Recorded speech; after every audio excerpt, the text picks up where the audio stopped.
All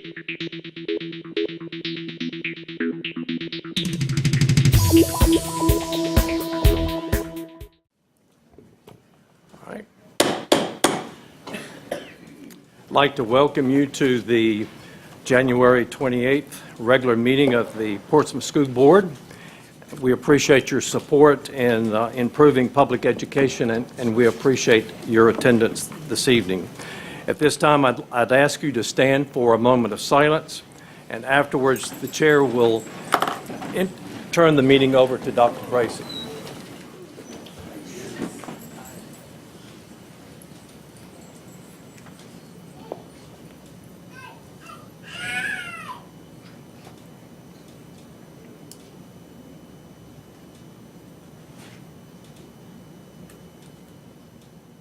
You may be seated.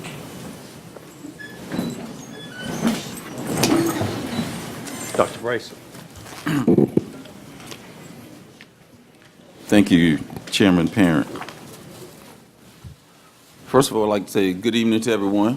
Good evening. And at this time, I would like to, in our open session, say congratulations to our new chairman, Mr.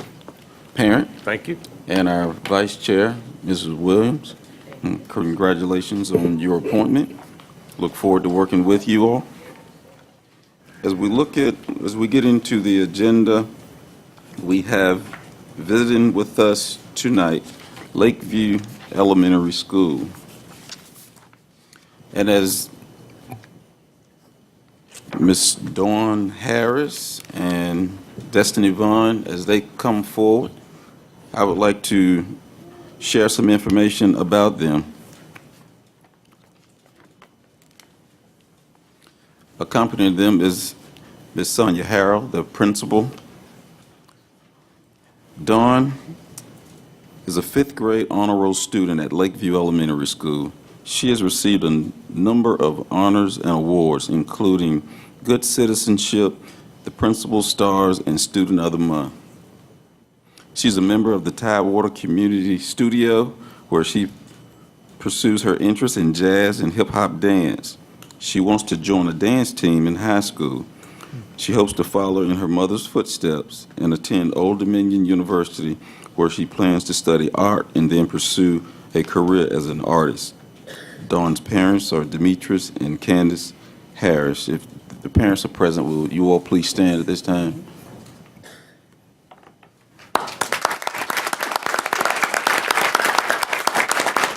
Thank you very much.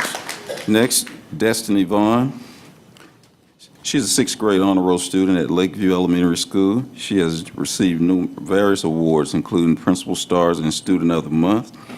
She is a search student, a member of the Lakeview Elementary School Safety Patrols, and a library helper.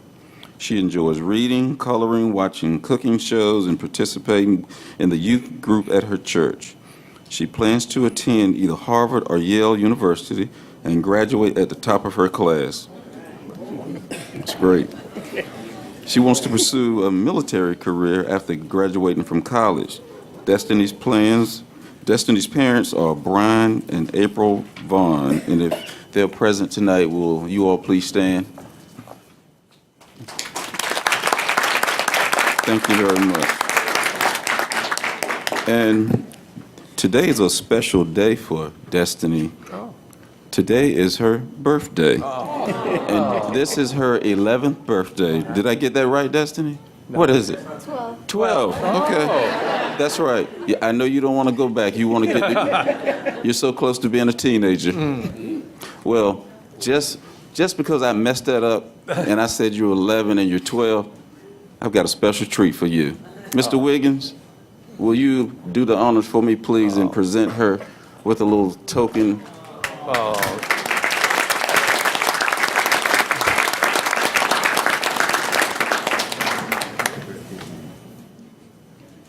So hope you have a happy birthday. That's one of the luxuries of being here tonight and presenting on your birthday. You get gifts. So at this time, I will turn it over to you, Ms. Harrell. Okay. Thank you so much. Thank you, Chairman Parent, Vice Chair Williams, school board members, Dr. Bracy, We appreciate you all allowing us to come this evening and present for the school board. I would also like to recognize our faculty and staff members who are here and additional family members that did come with Dawn and Destiny this evening. If you all could please stand.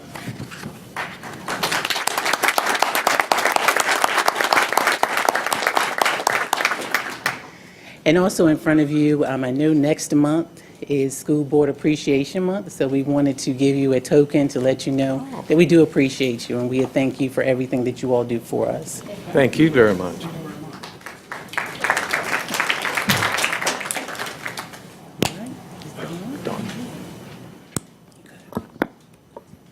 Yes, ma'am. Please stand.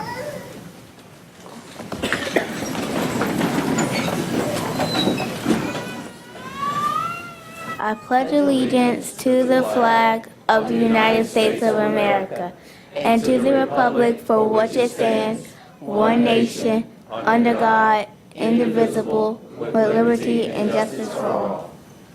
You may now be seated.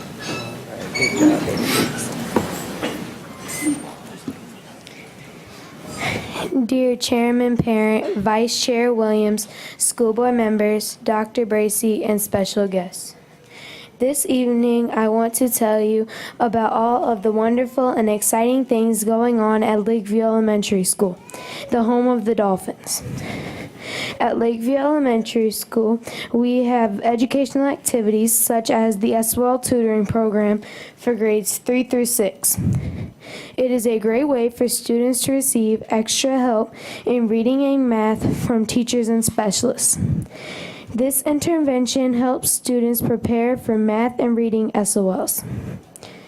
We have fun after-school learning activities such as Chrome and Odyssey of the Mind.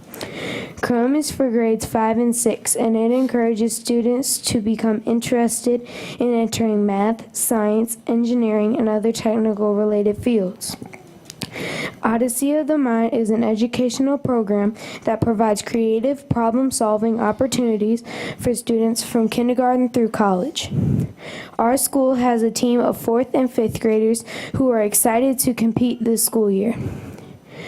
Lakeview Elementary strives to boost reading with all of the students by using a variety of activities. We have First Friday Readers, which allows parents, grandparents, relatives, friends, and community members to come in on the first Friday of each month and read to a class. The 6th grade classes have a 30-book challenge for the school year that some of our students have already surpassed. We have a Listening Buddies program that allows our custodians, specialists, resource teachers, office staff, and administrators to go to a class and spend a few minutes a day listening to a student read. Our Watchdog program encourages school volunteerism from our fathers who assist by reading to a class and listening to students read. In our daily 5 classes, our teachers are doing shared writing activities with the students, where they write a story together and then practice reading it together. We are also listening to our teachers read to us each day through read-alouds.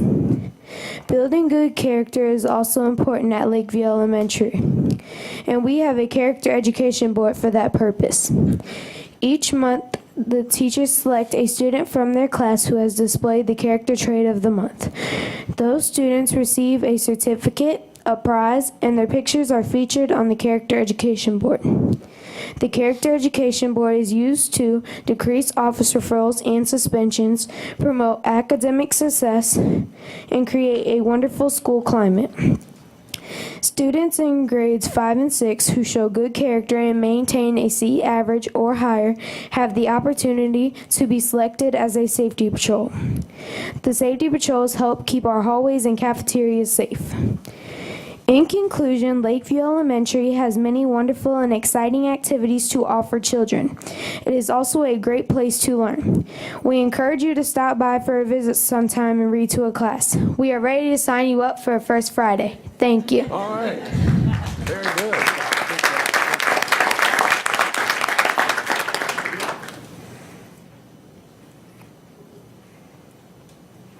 Dawn and Destiny, thank you for being here tonight.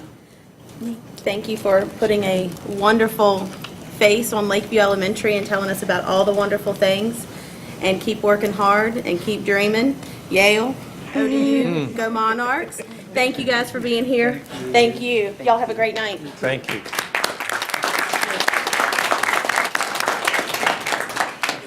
Thank you again. And board members, you'll see the information packet that gives you a synopsis of all the activities that are taking place at Lakeview. Thank you. Thank you, Dr. Bracy. The next item on the agenda is the school board mission statement. This is Sarah Hines. The mission of the Portsmouth Public Schools is to challenge the mind, challenge the bodies, and challenge the dreams of all students while focusing on excellence. Thank you. At this time, we will have attendance by electronic vote. Board members, please indicate your presence by electronic vote. Madam Clerk. 8 members present, 1 member absent. Reverend Patillo is absent due to an emergency. Thank you. The next item on the agenda is the approval of the agenda. Do I have a motion to approve the agenda? Move for approval. Motion's been made and second to properly move that we approve the agenda. Is there any discussion? And board members, please indicate your disposition by electronic vote.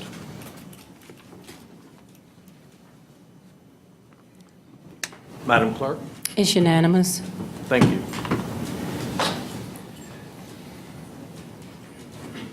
The next item is presentations.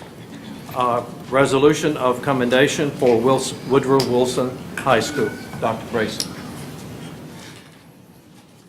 Thank you, Chairman Parent.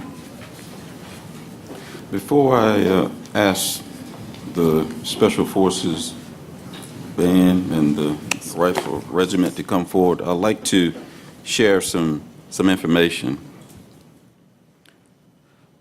Because of their association with the two school entities, the local tax layer contacts in Williamsburg, Virginia, recommended that Woodrow Wilson High School, AJROTC Rifle Regiment, and the school's Marching Special Forces Band participate in the 2016 tax layer bowl. Two factors contributed to the school's special invitation to participate. First, the students' impressive uniform appearance and their performance. Second, the students' outstanding behavior. 9 high school bands were represented in various sections of the country: Missouri, New Jersey, Pennsylvania, Virginia, and Wisconsin.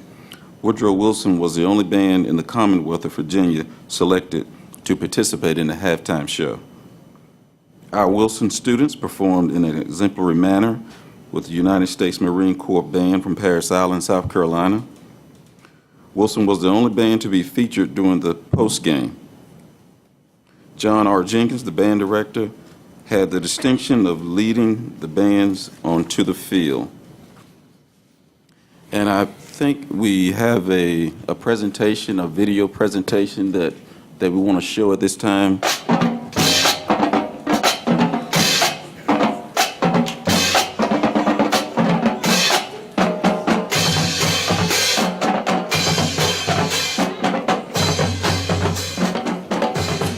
To the Tax Slayer, which is another name, it's the Gator Bowl, but the Tax Slayer Bowl, in which we were performing with a mass band. There would be 9 bands. We were chosen, we were selected, one of the bands to attend, and we will play during the halftime. Also, there's a big pep rally that's going on. So what you're just seeing, or what you're witnessing, is the exact routine that we will be doing during the large pep rally. It's sort of similar to game day, when the colleges, they go to the colleges and they're in the background. But this time we'll be in the front, in the foreground.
To say that we are proud of you is not strong enough.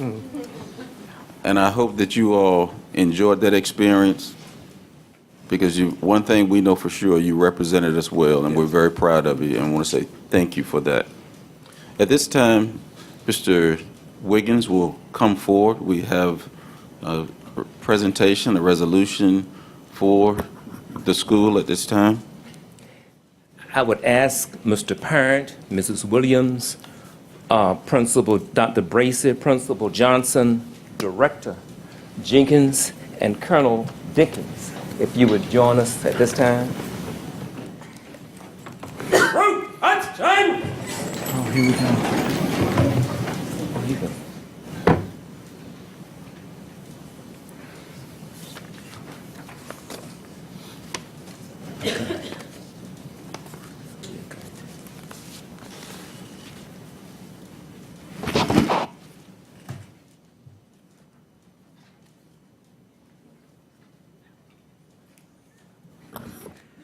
Resolution of commendation, whereas the Tax Slayer Bowl, formerly the iconic Gator Bowl, was held at the Everbank Stadium, home of the NFL's Jaguars of Jacksonville, Florida, on Saturday, January the 2nd, 2016. And whereas 9 high school bands represented various regions of the country, participated in the halftime show and performed admirably as a marching unit. And whereas the performers adhered to a rigorous regimen leading up to one of America's most exciting bowl games. And whereas the Woodrow Wilson High School drum line, under the direction of Director John R. Jenkins and the Woodrow Wilson High School Army Junior Reserve Officers Training Corps, AJROTC, headed by Senior Army Instructor Shalindria M. Dickens, participated in the nationally televised event. And whereas by its participation, the school has brought honorable recognition to itself, to the school division, and to the good people of our historic Seaport municipality. And whereas our students and our staff members alike comported themselves in a manner that reflected positively on the school division's good name, now therefore be it resolved that the Portsmouth City School Board extend its heartfelt appreciation to the facilitators for their extra mile efforts designed to ensure the success of the students' participation. And be it further resolved that this august panel convey its sincere gratitude to the various community sponsors who provided financial assistance to augment the monetary stipulations necessitated by the school's participation during the halftime festivities.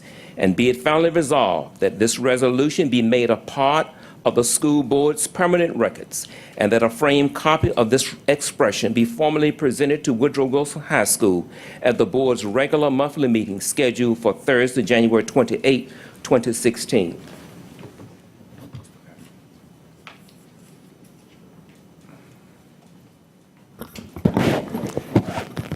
The motion to approve this commendation. Move for approval.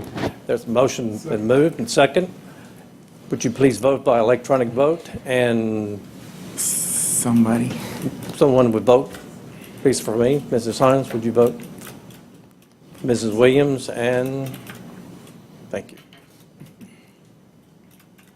Madam Clerk? It's not working. Not registering. It's not registering.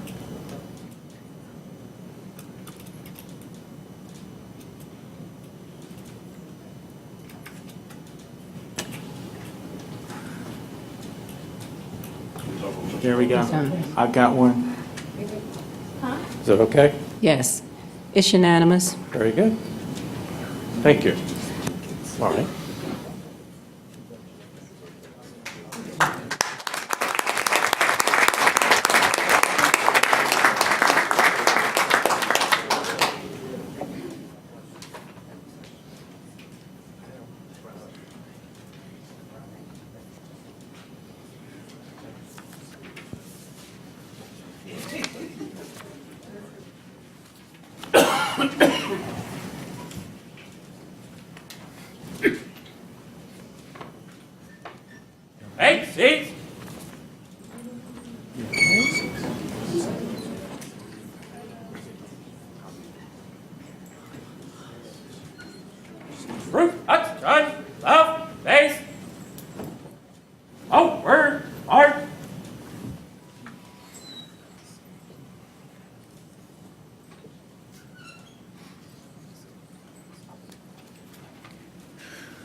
Mrs. Williams?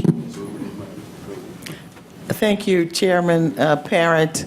I just want to say to one of the best high schools in the country, rated by U.S. News and World Report last year.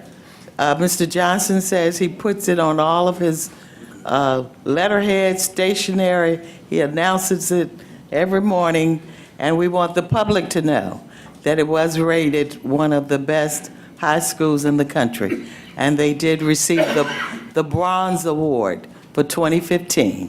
So we're very proud of the presidents. Again, congratulations.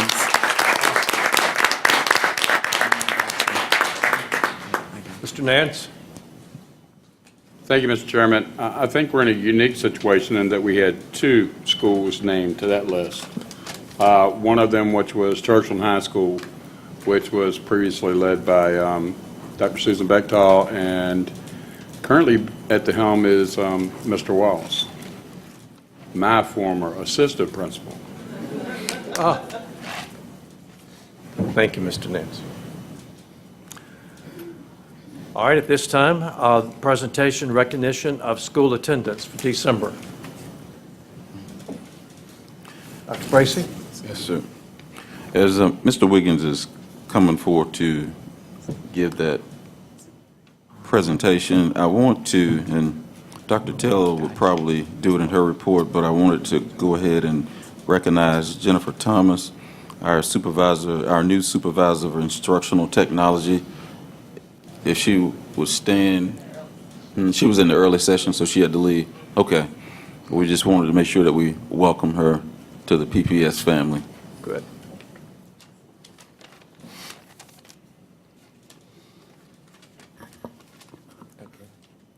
I'm pleased to present the monthly student attendance report for December 2015. We showed a slight increase of 51 hundredths of a percentage point in student attendance for December 2015.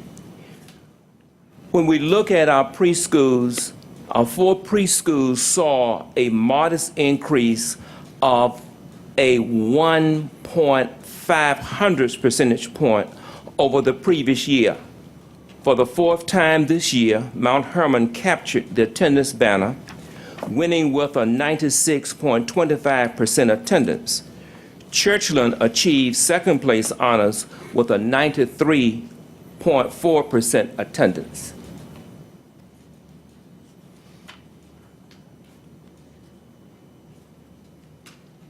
The difference separating the winner from the runner-up is 2 8/85 percentage points. We move next to the elementary schools. Our elementary schools saw a slight increase of 72 hundredths of a percentage point over the previous year. Churchland Primary and Intermediate School topped all elementary schools in attendance for last December and won the monthly attendance flag with a 97.47% attendance. This is the 3rd time this school year that Churchland Primary and Intermediate has earned the banner. James Hurst came in 2nd place for the 1st time this year, achieving a 96.38%. The difference separating the winner from the runner-up is 1 9/100 of a percentage point. We move next to the middle schools. We experienced a dip of 94 hundredths of a percentage point in student attendance for our middle schools. For the 1st time this year, William E. Waters led all middle schools in attendance for December and posted a 94.70% attendance. Churchland took 2nd place honors with a 94.07%. And the difference separating the winner from the runner-up is 63 hundredths of a percentage point. We move next to our high schools. Our high school saw a slight increase of 0.34 of a percentage point over the previous year. Once again, Churchland High School continued its winning streak, having captured the last 4 months for its division with a 96.92% student attendance. And as you will note, the superintendent directed us to insert the fact that both Churchland and Wilson earned the Best High School awards given by the USA News. And the former principal of Churchland is here, along with the acting principal and the principal of Woodrow Wilson. The difference separating the two high schools is 6 6/10 of percentage points. The next slide shows a summary of where the schools, the next slide gives the overall percentages for our school division, for our preschools, for our elementary schools, and for our middle schools and the high schools. And last, we simply want to once again thank everyone involved in the process of getting students to and from school safely. Thank you, Mr. Wiggins. At this time, we will have a resolution of African American History Month. Dr. Bracey. Mr. Wiggins will read the resolutions at this time. Resolution, whereas February is traditionally a special period designated to recognize the stellar achievements and contributions of our African American citizens, and whereas this annual observance calls particular attention to their noteworthy accomplishments and recognizes the vital role they have played and are continuing to play in the growth and development of the United States. And whereas the theme for this year's observance is Hallowed Grounds, Sites of African American Memories, and whereas the Portsmouth City School Board recognizes the significance of their singular contributions to our nation and acknowledges that their impact is recorded in the annals of American history. Now, therefore, be it resolved that the Portsmouth City School Board recognize February as Black History Month, and that the Portsmouth citizenry be encouraged to become familiar with the level of these loyal Americans' all-important role in the making of our great city, our great Commonwealth, and our great nation. And be it further resolved that a copy of this resolution be forwarded to all schools, administrative offices, and city libraries for display, and that this document be included in the school board's official minutes. Move for approval. Motion's been made and second, properly second. Is there any discussion? Board members, please indicate your disposition by electronic vote. Madam Clerk? It's unanimous. Thank you. The next resolution is the Career and Technical Education Month. Dr. Bracey. Mr. Wiggins, Okay. Mr. Perrin, Mrs. Williams, Dr. Bracey, Dr. Taylor, Mr. Craig Hill.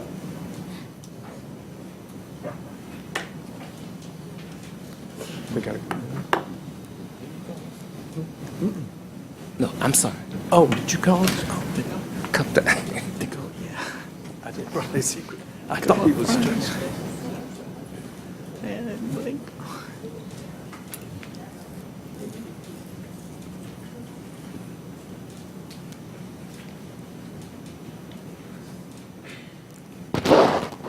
No.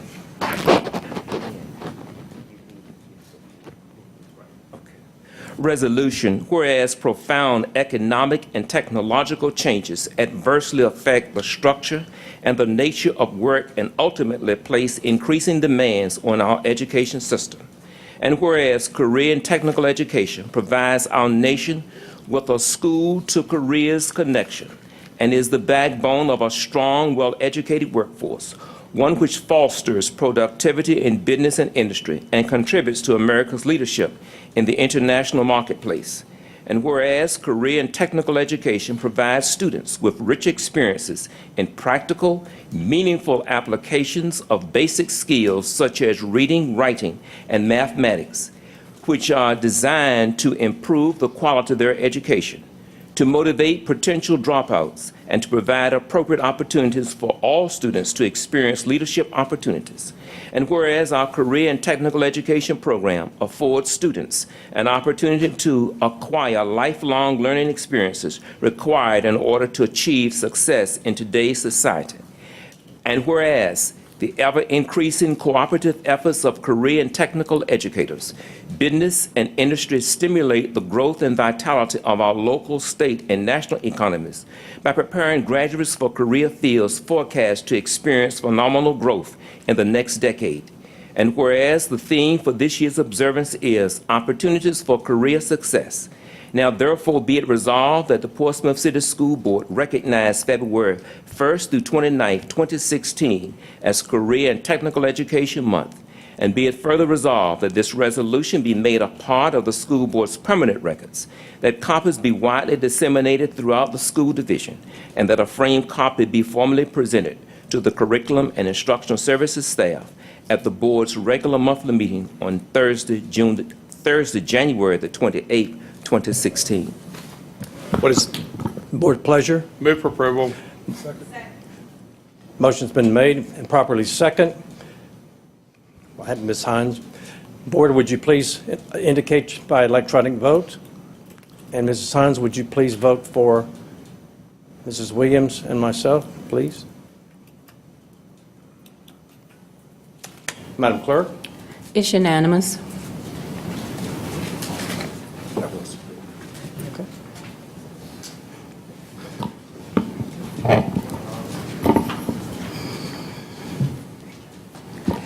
It's always my pleasure to accept this proclamation.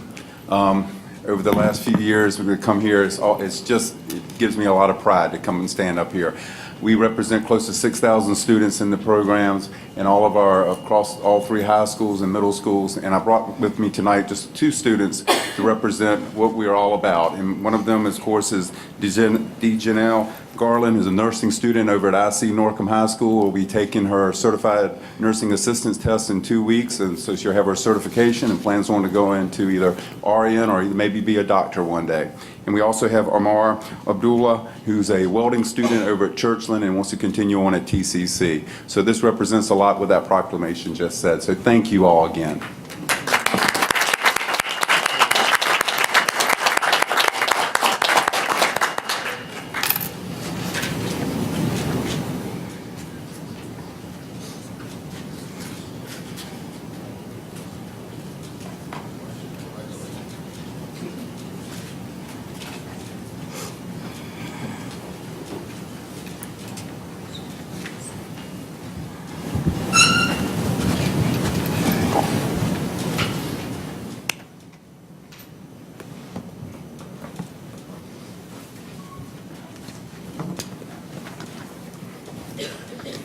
Mr. Parent, before we transition, just want to make a note that VDOE just posted that our CTE program met all its annual performance standards set by the Fed, so we want to congratulate Mr. Hill on that as well.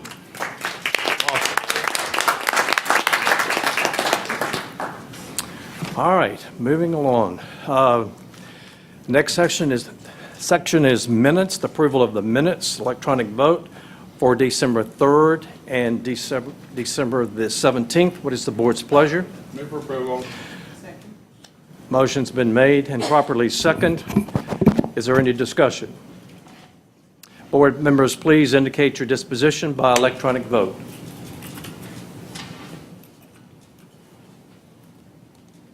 Madam Clerk? It's unanimous.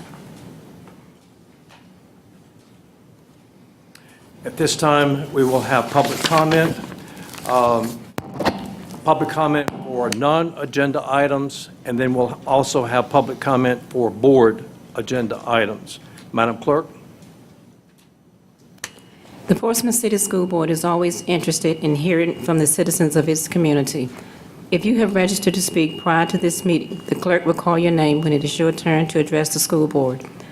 If you have not registered prior to the meeting, you may be given an opportunity to speak by the chairman after the first group has been called by the clerk.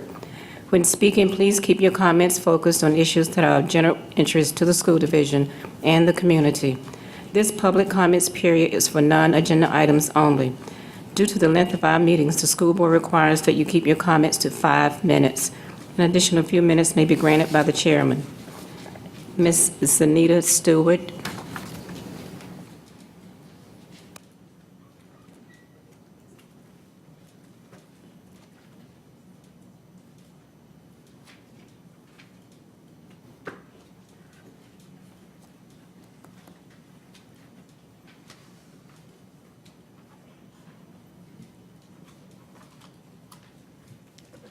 Hi, my name is Caitlin Stokes, and I'm a senior at Woodrow Wilson High School. And hi, my name is Janita Stewart, and I'm also a senior at Woodrow Wilson High School, and we are here today to represent Wash Street.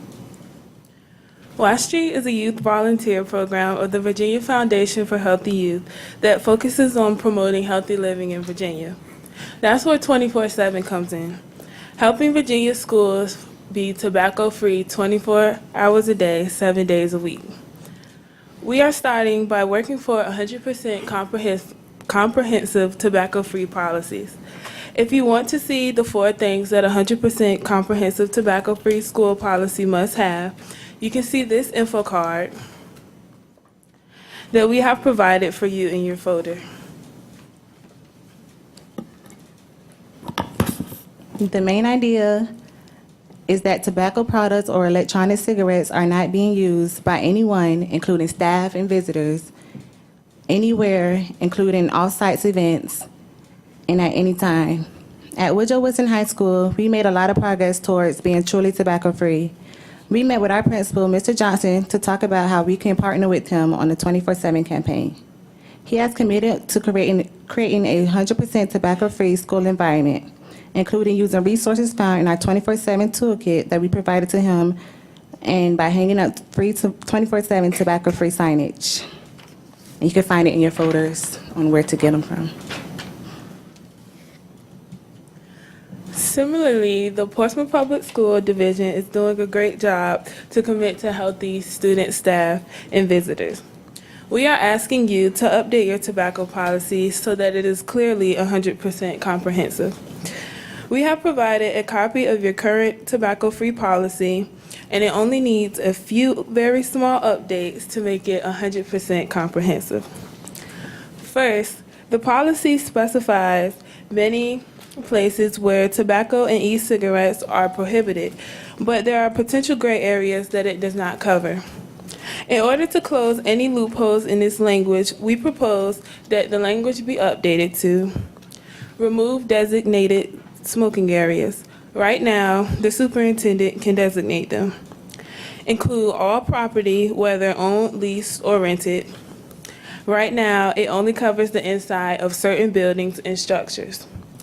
And include all school-sponsored or school-related events, whether on or off-site. Another small change is to make sure that schools require consequences for visitors. Right now, it only indicates that there are consequences for staff and students. As a partner and resource to Portsmouth County Schools, we are here to offer help and update your tobacco policy so that it includes all tobacco-free language. In your folders is a model policy language you are free to adopt that can be used to ensure our division is 100% tobacco-free. Here's what it looks like. Or you can use it as a model to update your current policy to close any loopholes that might jeopardize the ability to staff to effectively and accurately communicate and enforce the policy. Once you have decided to adopt a new policy, clearly making your schools 100% tobacco-free, we have a great way to show our support. First, we provide free tobacco-free signage to all schools in your division. Second, we will offer our free tobacco toolkit to all schools in your division. And once again, it's on this flyer. Third, we will add you to our map of 100% comprehensive divisions on our handouts and websites. And that's also included in your folder. As you can see, Virginia Beach is one of them. On our behalf of Y Street, we thank you for taking the time to speak with us, and we hope you will join us by adopting a 100% comprehensive tobacco-free division policy. Richard? Yes, thank you, Chairman Parent. I have a question. On this piece here, I'm assuming that this is our policy that you're referring to. Are you saying delete that last paragraph down at the bottom? When you're saying we designated smoking areas? Are you saying delete that where we do not have smoking areas? Yes. Okay. I just want to make sure I understood you correctly. I happen to see this. Yes. Okay, thank you. Ms. Hines? Thank you, Chairman. Parents, ladies, thank you for being here tonight. Thank you for taking a stand and wanting to make everybody healthier and showing them the risk that are all involved in a healthier way of being. How many of you are working on this? Is it just the two of you, or is this going to be a program that is sustainable through the years? It's us two from the school at the moment, but it's people from Norcom, Churchland, and across Virginia. Okay. And we have like 2 coordinators that help us. Okay. And thank you for printing out our policy so I didn't have to go look for it. And I've made some written recommendations, and as one person of the policy committee, as I've looked down the dais at my partner in crime, Reverend Fleming, I think we can get together with Mr. Wiggins and look at this and see what we can do with it. So thank you very much. Thank you for being here tonight. Thank you. Reverend Fleming? I do not need to echo the Honorable Miss Sarah Duncan Hines, but I do want to let the two of you know that you have really presented well on tonight, and you have influenced us to sit down and discuss this policy, and hopefully the two of you will be future activists, because I see it in your future. But thank you so much, and we are definitely going to address this in the policy committee, because both policy committee members have spoken. Thank you very much.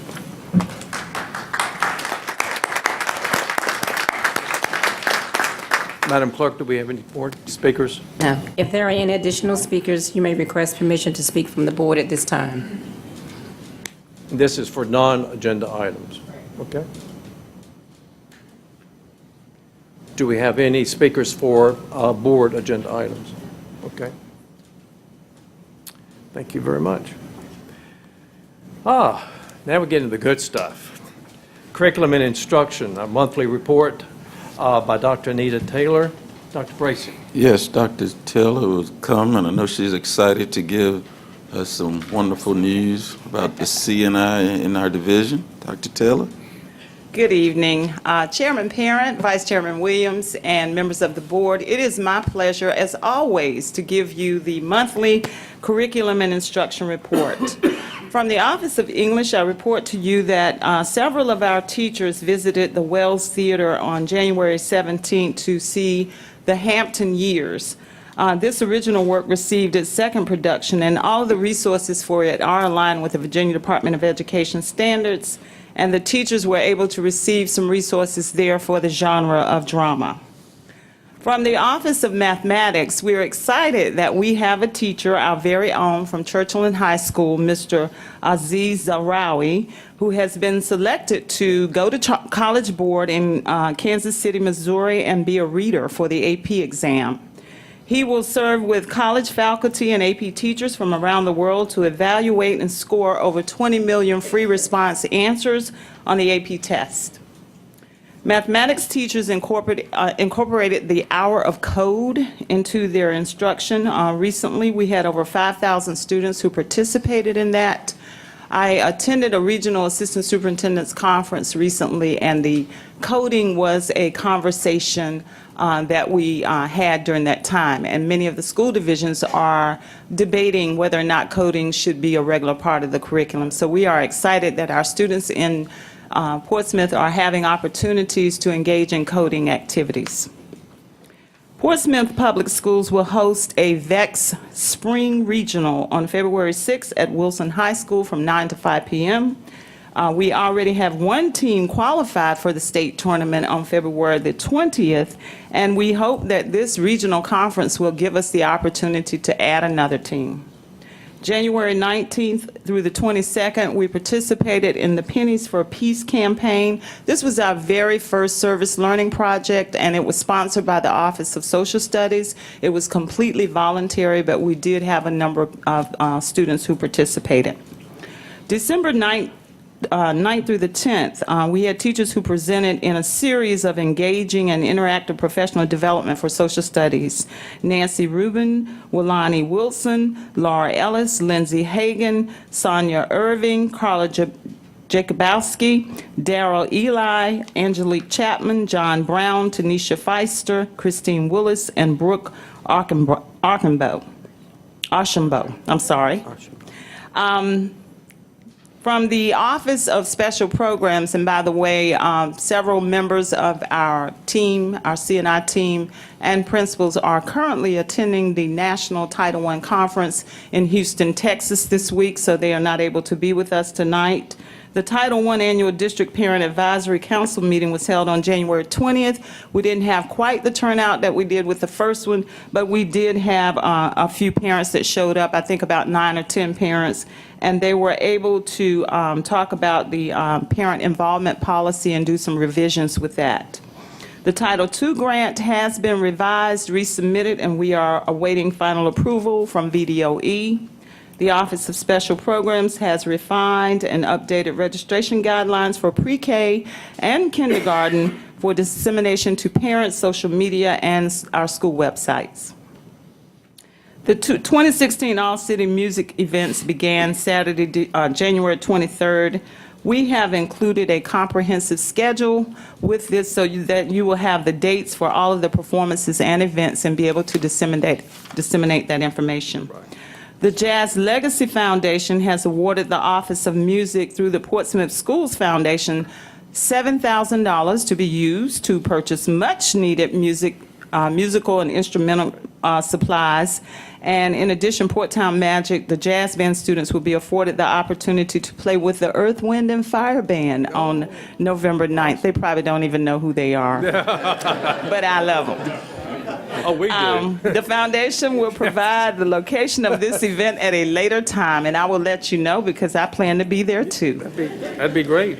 World Language, ESOL, and Gifted, we report that 5 elementary schools, Churchland Academy, Churchland Elementary, Churchland Primary, Lakeview, and Victory, and one of our middle schools, Waters Middle School, completed and submitted team applications to compete in the Region 6 Odyssey of the Mind tournament on March 19th, and that's going to be held at Grafton Middle and High School in York County. Applicants for our 2016 Governor's School Foreign Language Academies were submitted their applications and recorded their speaking tapes to VDOE for state review. Students who will be invited to attend will be notified in April. The Foreign Language Department at Craddock Middle will be an active participant with the Spanish Latin Dance Club, which is being offered at Craddock in an after-school program. Our ESOL students in grades 1 and 2 will participate this year for the first time in the online access for ELL 2.0. Training and certification is required for ESOL staff prior to the test administration, and our kindergarten ESOL students will continue to use the paper pencil format, and this is basically an assessment that we use for ELL. Career and technical education. We had 7 Norcom DECA students who participated in the District Leadership Conference on Wednesday, December 9th. They competed in various role play events against other DECA students, which included students from Wilson, Churchland, Lakeland, Nansemond River, Kings Fork, Franklin, and Smithfield. We had several students who placed. Tyrone Rhodes placed third place in Human Resources Management. Jordan Thornton, second place in Apparel and Accessories Marketing. Angel Wright, second place in Principles of Finance. Angel Thompson, first place in Food Marketing. Shania Jones, first place in Quick Serve Restaurant Management. And then Shane Bach placed first place in Retail Merchandising.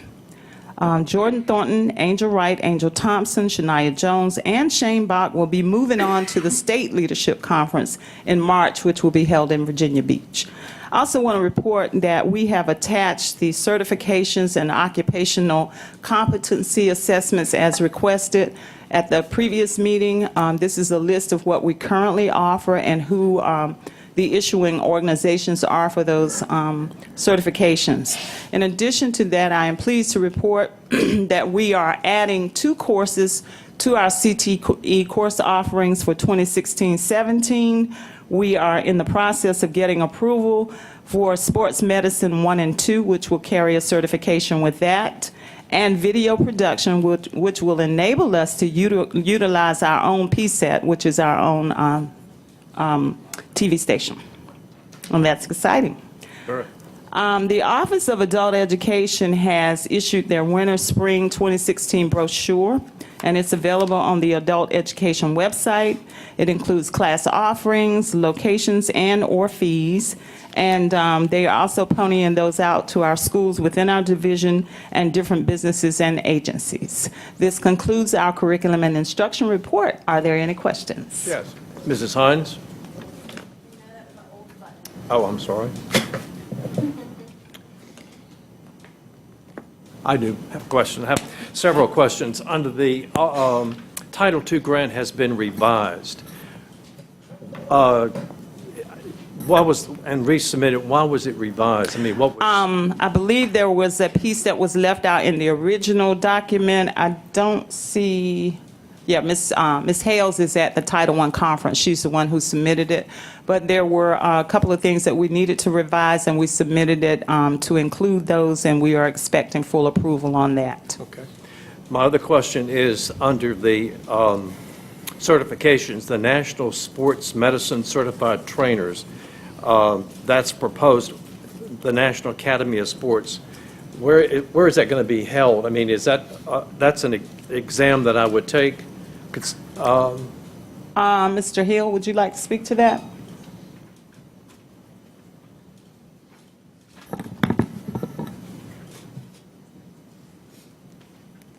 That's an exam that they will be able to take online. They're getting approved. And a student that passes that can go on and be a sports trainer from collegiate, pros, whatever the case may be. So it's really it's a very broad certification across the country, actually, because it is a national. That's why we're thinking this will be perfect for our students.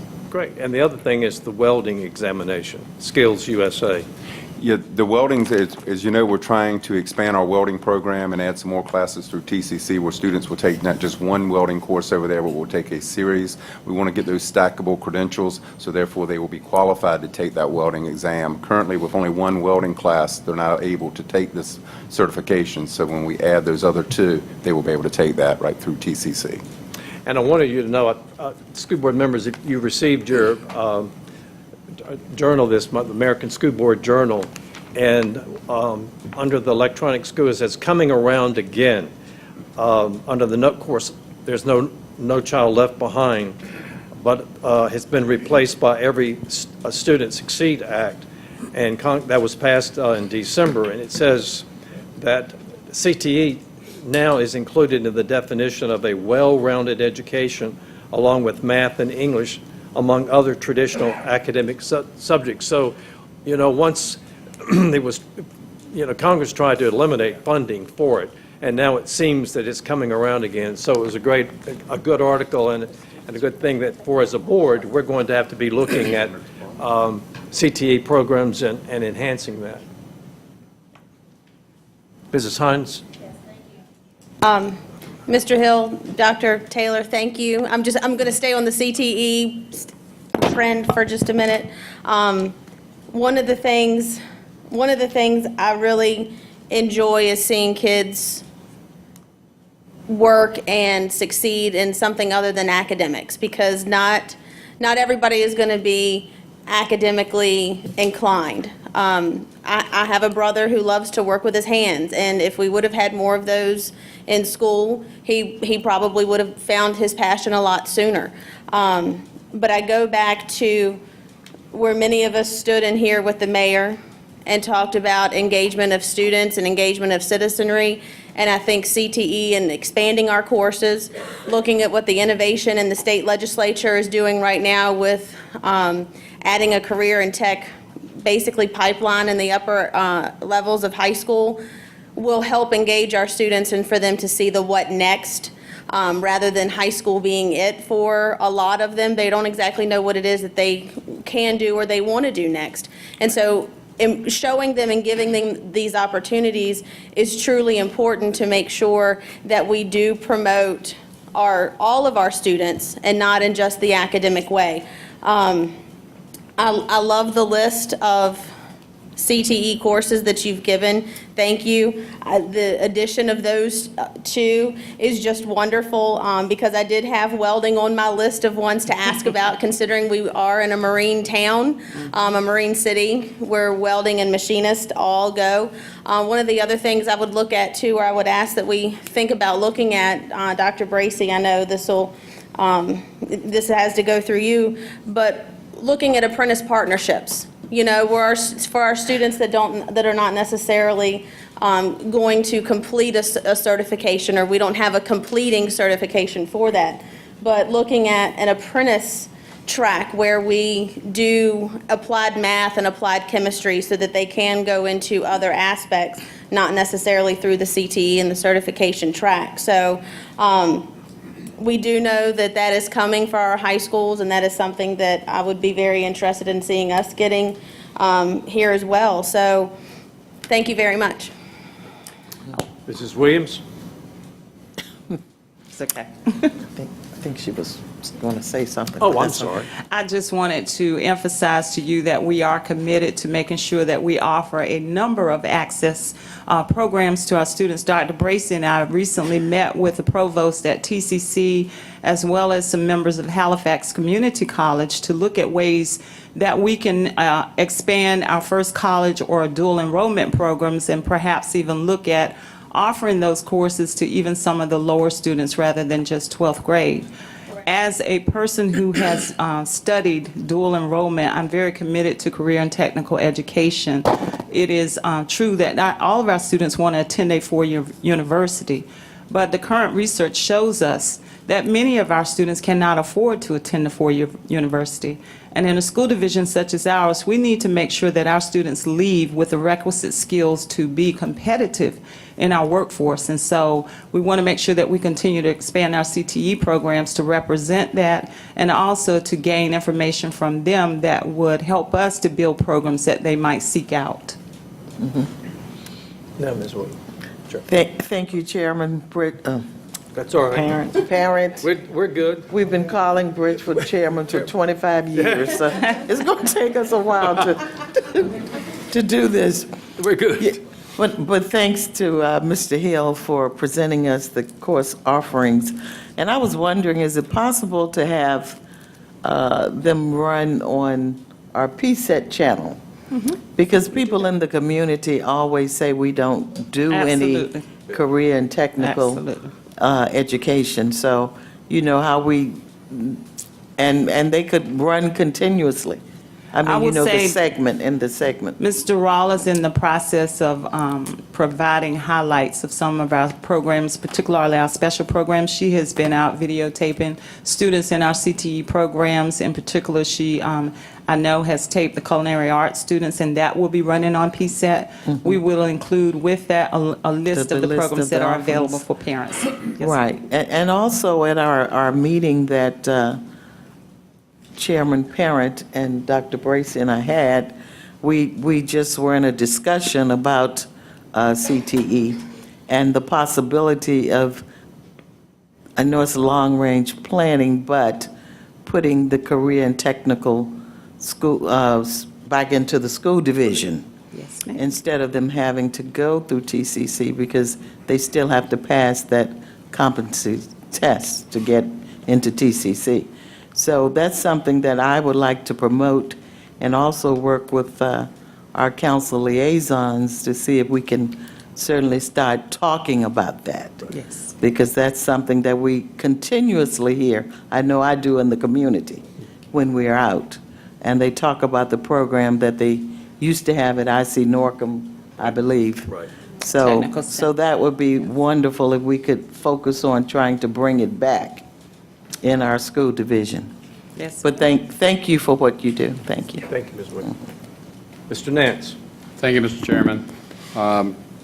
Mr. Hill and Dr. Taylor, I don't know if you know this, but we in our family had the poster child for CTE graduate. Yes, sir. And he's proven to be quite successful, as have his peers at Virginia Tech. However, I think it's time that we address a different aspect of the CTE. We have special education students who could be well served by production type avenues in the horticulture.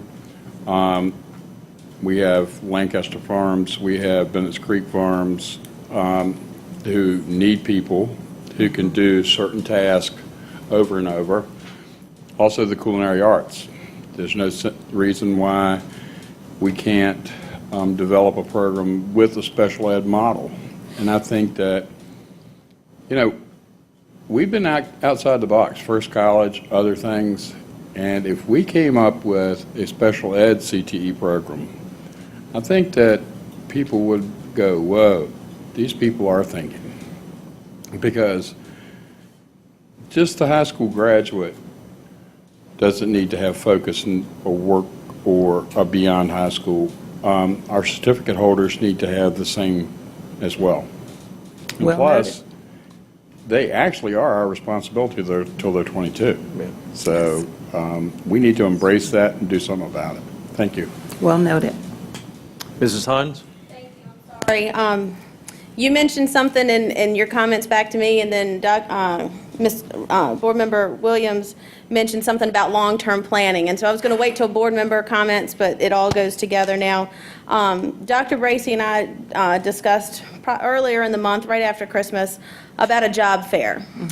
Junior Achievement of America has a template for doing a job fair, and basically looking at bringing all of the businesses, all of the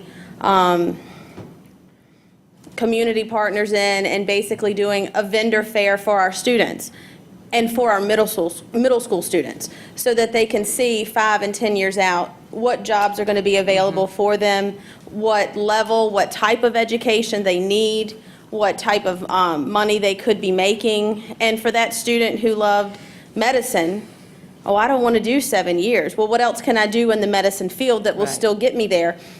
Then they use that plan of what it is that they want to do, that they really care about, and they help make their high school plan as far as education, making their class choices around that, so that when they are finished with those preliminary classes, they go into a track that they like, and they still have time to figure out what they like, what they don't like, and if they've decided that they don't like where they're at, they still have that time to change.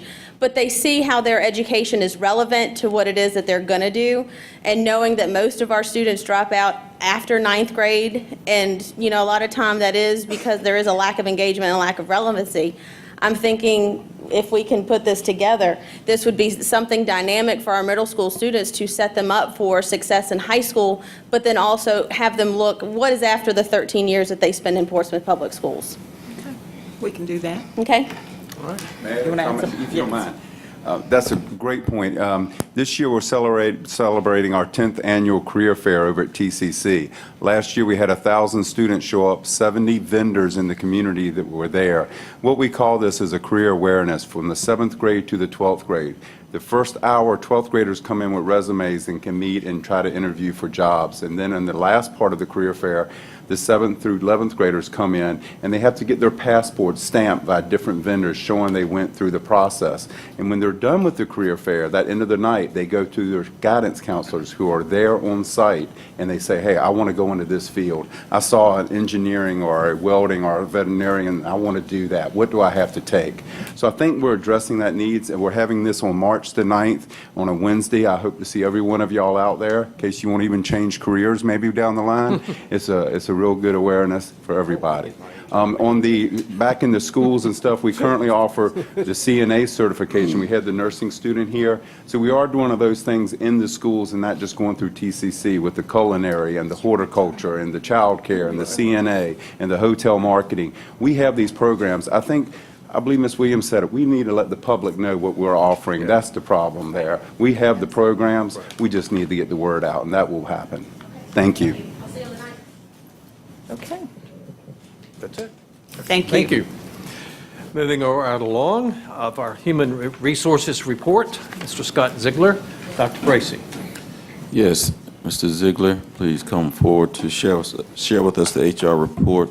And thank you again, Dr. Taylor, for the CNI report.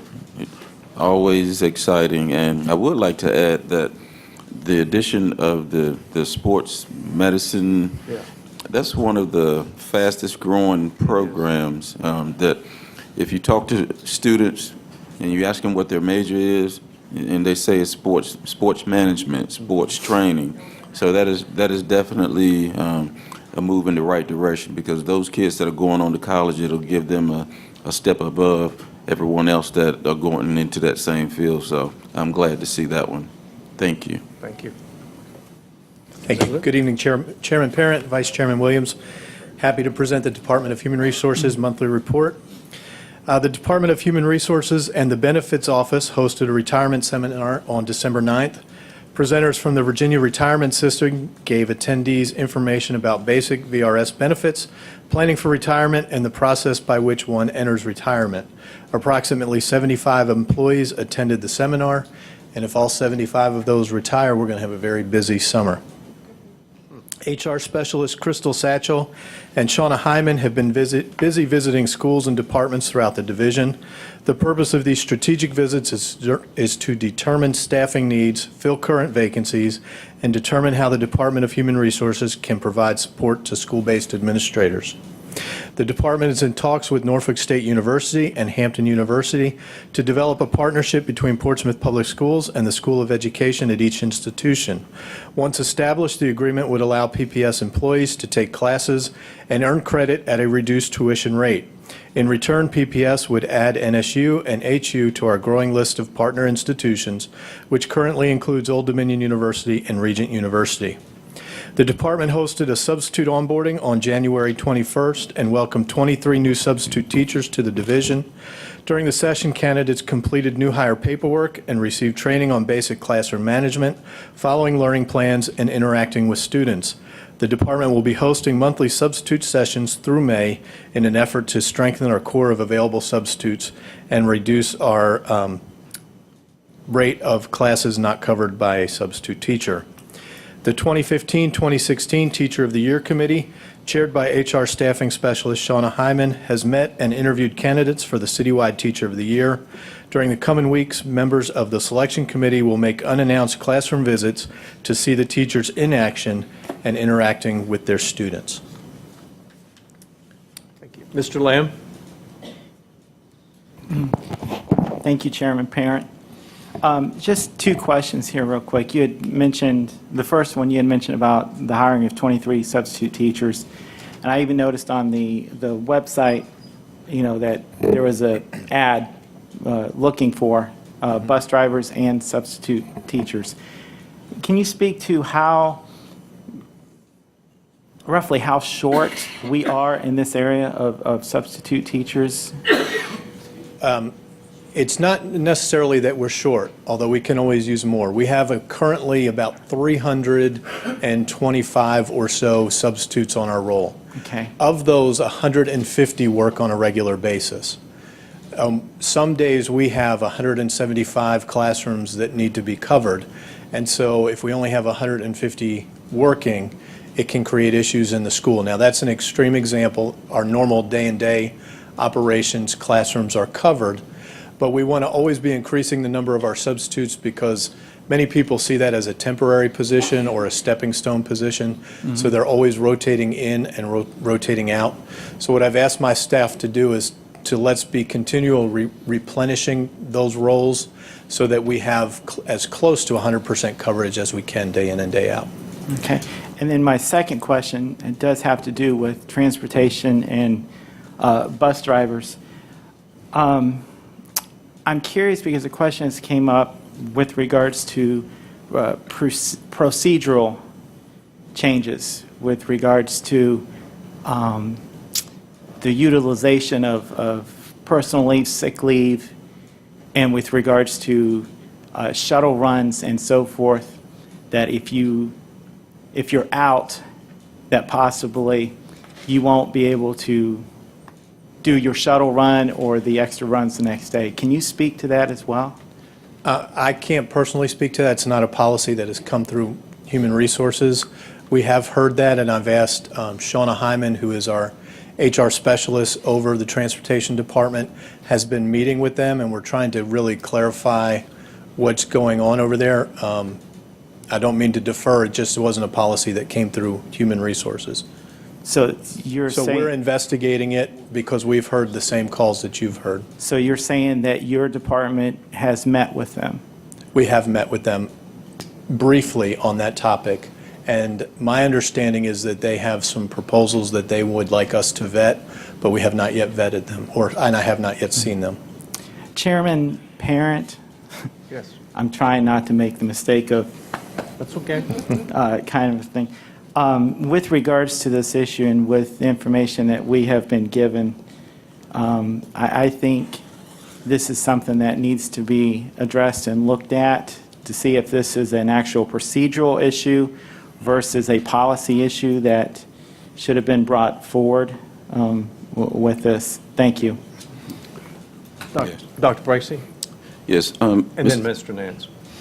Mr. Lamb, I think, as Mr. Ziegler mentioned, HR is not on the forefront with this. I think it'd probably be more appropriate if Mr. Steele could address that. Transportation falls under him, so he may be able to give some specific details into some of the questions that you're asking. Yes, Dr. Bracy. You've indicated there's some things that have been brought to light, but I guess if you can give me some specifics, I might be able to address those a little bit better. Chairman Bridgeford, can we give him a copy of what was... I did it, sorry. Parent.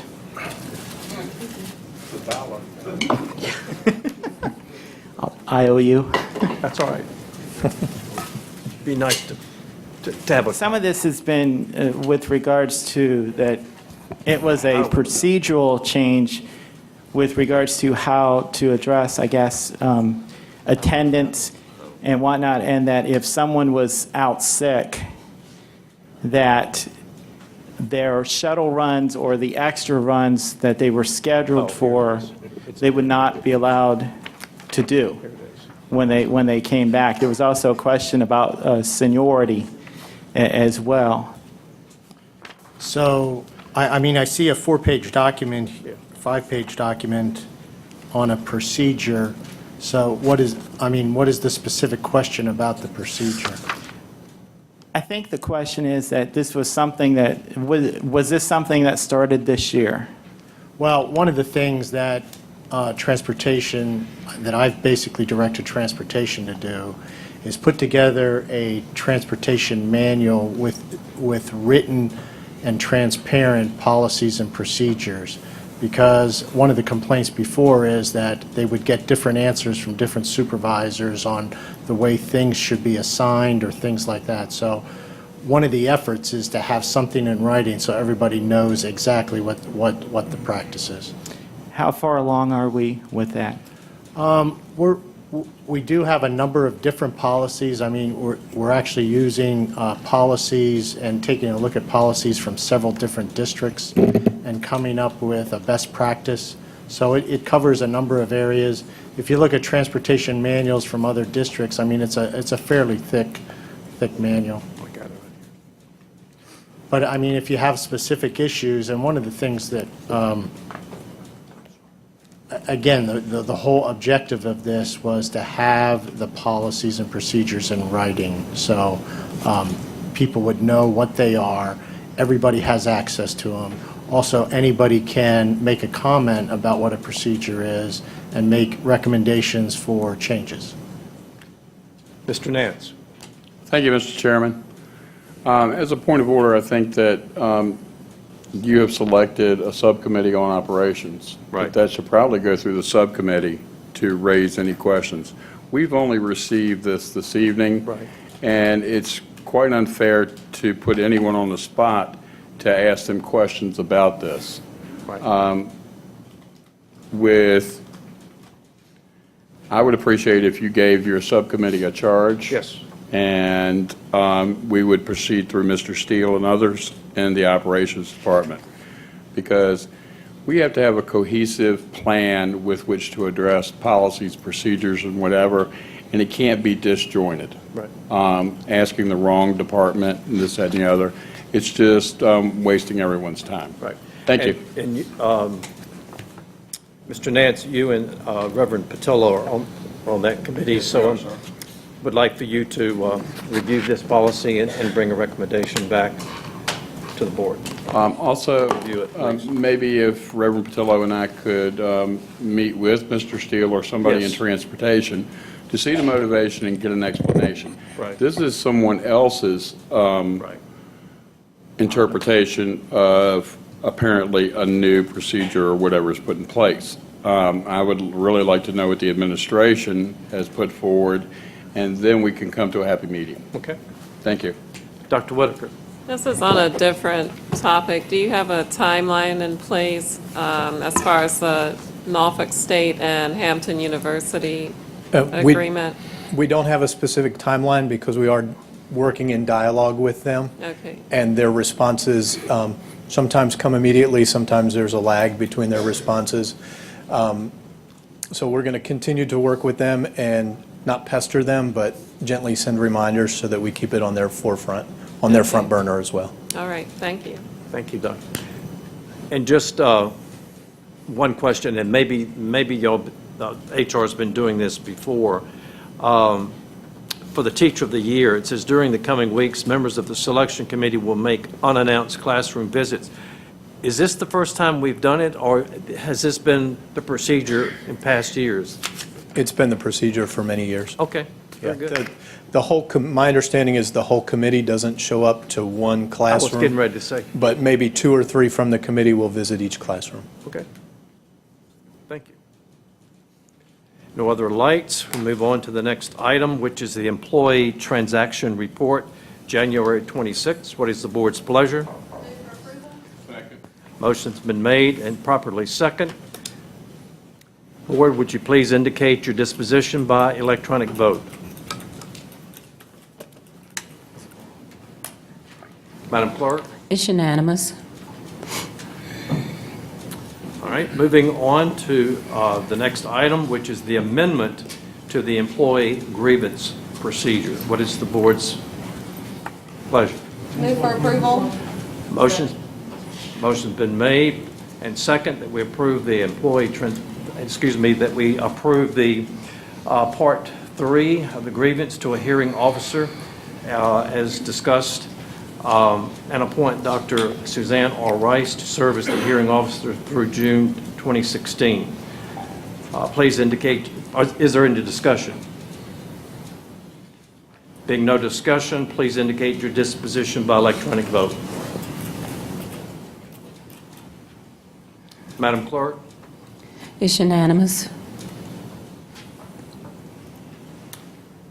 All right. Thank you, Mrs. Ziegler. Next is the Budget and Planning. Mr. Chris Steele, Dr. Bracy. Yes, Mr. Steele, if you come forward at this time. This is a time of the year where we spend a lot of time together, probably more than we want to. I'll second that, Dr. Bracy. Chairman Parent, Chairman Parent, Vice Chair Williams, school board members, Dr. Bracy, I have the pleasure of presenting the monthly budget and planning report. I'd like to start off by talking about food service. VDOE just recently completed an administrative review of the school nutrition program. They did it over 2 days where they were here on January 13th and 14th. During the annual review, VDOE found no discrepancies requiring corrective action. Below are some of the comments made by the VDOE rep on a summary of the administrative review. I've also attached the specific recommendations and what they saw at many of the schools. The comments they made was the division has established an effective and accurate process for extending meal benefits to all students in household and maintaining accurate documentation. The division has developed an excellent school nutrition program staff manual that includes procedures for civil rights allegations, count and collections, eligibility, confidentiality. In particular, policy and procedure for handling allegations of discrimination in the school nutrition program are excellent. They identified excellent food safety and HACCP plan with detailed training records and excellent record keeping and documentation for the school nutrition program. As part of the review, they selected one school to observe daily operations, and they went to Hodges Manor Elementary School, and they stated that they successfully implemented, or the Portsmouth Public Schools successfully implemented the USDA meal pattern changes as a result of the Healthy Hunger-Free Kids Act. The planned menu is followed, and school nutrition program staff worked well together, and the school nutrition program runs smoothly. Meals per labor hour of 15.4 are at the low end of the recommended range, which demonstrates an efficiently run program. School nutrition staff exhibits excellent customer service and has a good rapport with students and staff. Overall, the VDOE rep was impressed with the Portsmouth Public Schools school nutrition program and made many positive comments to the manager, supervisors, and coordinator. And Mr. Jim Gelhoff is here from the food service program. About the operation through the visit, the next review will actually be a federal review, which I think is conducted every third year, and it will take place in school year 16-17. If you look at some of the attachments, you'll see that they looked at free and reduced price meal policies and procedures. They looked at verification. They looked at menus and meal pattern and accountability, resource management, the wellness program, record keeping, and procurement. So it was fairly extensive. On the next item, on purchasing, the purchasing office conducted several pre-proposal conference meetings, such as the glass repair services, the tree trimming and removal services, and security and fire alarm monitoring services, and they will be coming up in upcoming presentations to the board for those procurements that qualify for board review. On transportation, as far as training, the coordinator and assistant coordinator received training from HR on pre-hiring paperwork for new employees. As far as accidents and incidents, there were 2 incidents of at-fault accidents. And for equipment, the equipment did arrive for the GPS installation, and this was about a week old, so I'll probably be able to provide a further update on exactly the installation timeline here shortly. Also, I sent an addendum a little bit later on the in your packet, and I wanted to let you know about the status of the financial review. As you know, we were doing a curriculum and instruction review, but we're also doing a financial review. On January 26th, early this week, the school efficiency consultants provided the superintendent interim executive summary of findings and recommendations. Following a review by Budget, Finance, and HR, and providing additional requested information to SEC, That's School Efficiency Consultants. They expect to provide a detailed report by the end of January, so that's kind of the timeline right now. Next, as far as some updates on facilities, the IC Norcom boiler replacement, the boilers are online and fully operational. Professional heating and Chesapeake Controls continue to monitor and make any minor adjustments if needed. There was some gas flow issues that were turning the boilers off, and those were being resolved.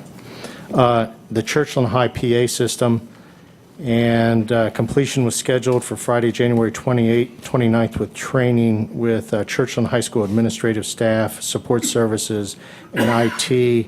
And that final training is to be conducted on February 2nd. For Clark, there are some temperature balancing issues that we have, and that's been a chronic problem there. But Chesapeake Controls, we brought over, they're assessing at least some interim solutions for temperature balancing in some of the rooms and offices. And there'll be proposals in a meeting to discuss them on Monday, February 1st. In addition, the scope of work has been pretty much completed on what we need to move CSEP into Clark, and purchasing is finalizing the bid document that will be submitted to Transformation Consulting for MWBE compliance, so we should be issuing that RFP shortly. One of the problems with locker rooms at Waters Middle was the air handling units were inoperable. So new air handlers were ordered, and they've actually been installed in both locker rooms. And as far as the lockers themselves, the ceramic, and that applies to both Waters Middle and Churchland Middle locker rooms, the ceramic tiling of the locker pedestals will tentatively begin mid-February pending the material receipt. So we built up the pedestals before we're going to put on the lockers. And the delivery of the new lockers are scheduled for March, and installation will begin immediately upon delivery. And for some of you that may have noticed, as far as school marquees, for the school marquees have been completed and installed at Hodgers Manor Elementary, Parkview Elementary, Mount Herman Pre-K, Woodrow Wilson High School, and Waters Middle School. And that ends my report. Any questions? Okay. I don't see any lights on. Thank you, Mr. Steele. We move to the next item on the agenda is the the contract for orientation and mobility services for special education, RFP number 864-P-1516. What is the board's pleasure? Move for approval. It's been properly moved and second. Is there any discussion? If not, board members, please make your disposition known by electronic vote. Madam Clerk? It's unanimous. Thank you.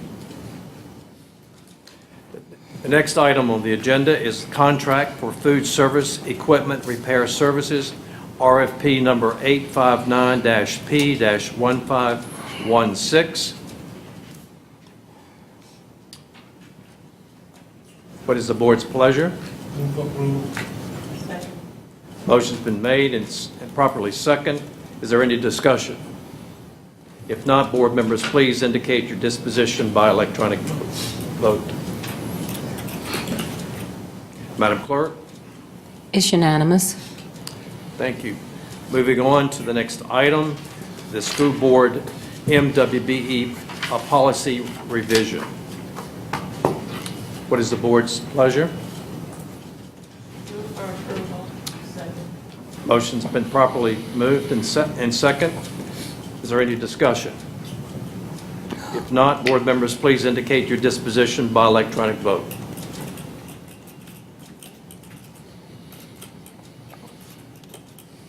Madam Clerk? 6 yes votes, 2 no, it passes. Thank you. The next item is the financial budget report for December. Yes, Mr. Chairman. Again, this is the financial report for December, the second quarter. As you can see, the revenue is similar to what it was last year as far as the percentage of the total revenue. Last year it was 44.49%, and this year it's 44.97%. One of the things you'll notice, though, on expenditures is that this year we're right around 44.65%. Last year we were at 39.73%. And you can see that kind of reflected on page 4 in the burn rate. You can see that the expenditure rate is ahead of the previous 3 years. So that is, I think, reflective of our effort to try to have departments and schools get their spending in early so we can identify what our situation is as we go into year end and also planning for the next school year. So it looks like that's going in a positive trend. And again, we provide, as far as a last page, the status of our self-insurance fund, which seems on track. And after we get the December actual claims and things, there might be some recommendations we will make as far as that fund. And going into next month, there'll be something on the agenda regarding how we're handling that health fund that we've been in discussion with our medical consultants. And that ends my report. What is the board's pleasure? Move for approval. Motion's been made and second, properly second, that we approve the financial budget report for December. Board members, please indicate your disposition by electronic vote. Madam Clerk. It's unanimous. Thank you. Mr. Steele, before you go, did you, I know we mentioned it earlier in the early session, but as far as mentioning the participatory budget meeting. Oh, okay. Yes. Just a reminder that this Saturday at Woodrow Wilson High School is going to be the first of 3 community engagement sessions on the budget, where it's a coordinated effort with both the city and the schools. So the city manager and the superintendent will be hosting that event. It'll be 9 to 11 on Saturday, followed by the following week on Thursday at IC Norcom in the evening. And then on the next Saturday, it will be at Churchland High School at between 9 and 11 also. But again, we're inviting as many citizens as possible to attend. We're looking for a good engagement with feedback, and part of the session will be soliciting some of that feedback through a live polling type device on certain questions about the budgets for both the city and the schools. Thank you. Thank you, Mr. Steele. The next item on the agenda is the monthly report by the superintendent. Dr. Bracy. Thank you, Chairman Parent.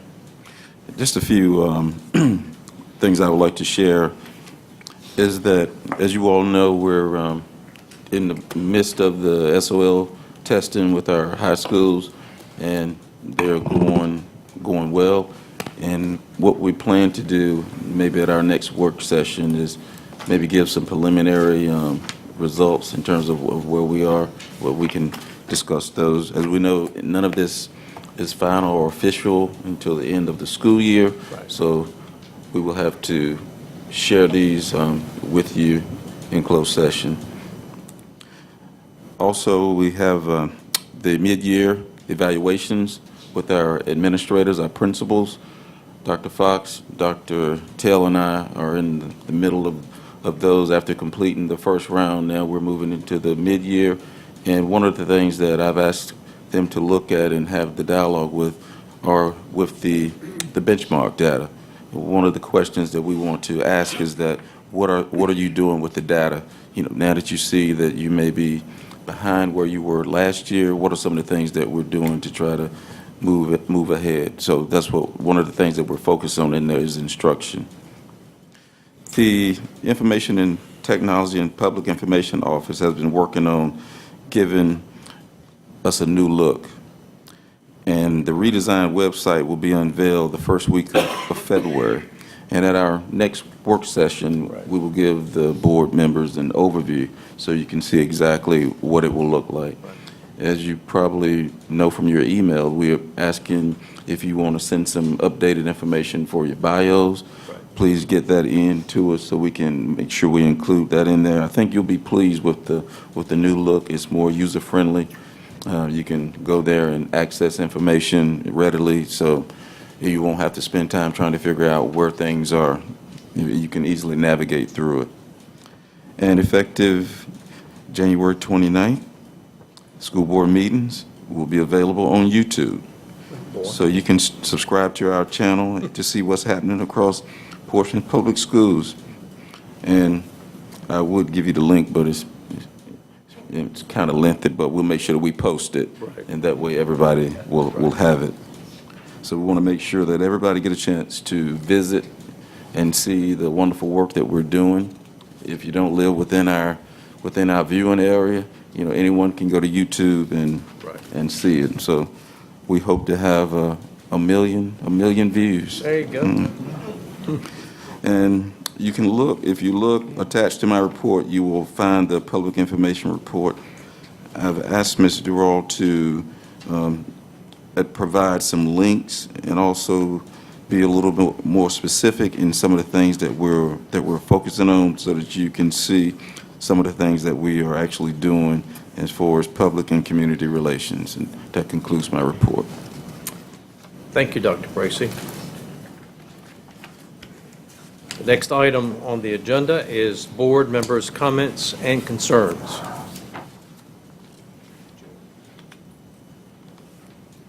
Nope. There you go. Ms. Williams. Yes. Thank you again. And I was talking with the chair earlier today about the article that ran on Norfolk School Board having a student representative on the board. So I just want to throw it out to the board for maybe discussion at our next meeting. And I took the opportunity to try to get some background information from the chairman of the Norfolk Board, Mr. Rodney Jordan.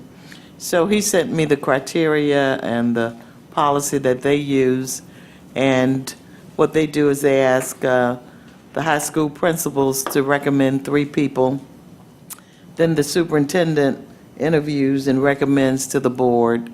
And they do not receive any confidential information. They don't attend closed sessions. They don't find out information on the students or personnel. But it is something that I think is very popular. We got a lot of little hits on Facebook about this would be nice for Portsmouth to involve the students to hear what they have to say. So it's something that I think they select them maybe in the spring and they start in the fall. So maybe if we could add it to our agenda for the next meeting for discussion. And I can email everyone the information that I received. It was quite simple, wasn't complicated, that I received from the chairman of the Norfolk School Board. Thanks. And I echo that. I think when I read the paper, my wife was reading the paper, and she said, "Here, this is something you probably want to read," and I read it. And and Mrs. Williams and I had talked about it. I think it would be a great idea, a great opportunity for our students to participate. Are there any other? Ms. Hines? Thank you, Chairman. Sorry. That's right. Aaron. With next month being CTE Awareness Month, maybe we can have a CTE highlight along with the student statement from the elementary, from whatever school is coming. Maybe we highlight a program, somebody that's just done their competencies. Culinary arts would be good, but I'm not picky. Maybe because they could bring some snacks from their award-winning kitchens. But I think if we're gonna talk about CTE and we want to put a focus on it, I think maybe if it's the board's pleasure or the chairman's pleasure, if we can get a CTE spotlight for next month. Okay. Thank you. One item that we talked about in the earlier meeting that will be on the agenda for February the 11th is the opportunity for us as a school board to have two of our regular meetings out in the schools, and we've selected, it will be recommended to the board April the 21st at IC Norcom High School and October the 20th at Churchland High School.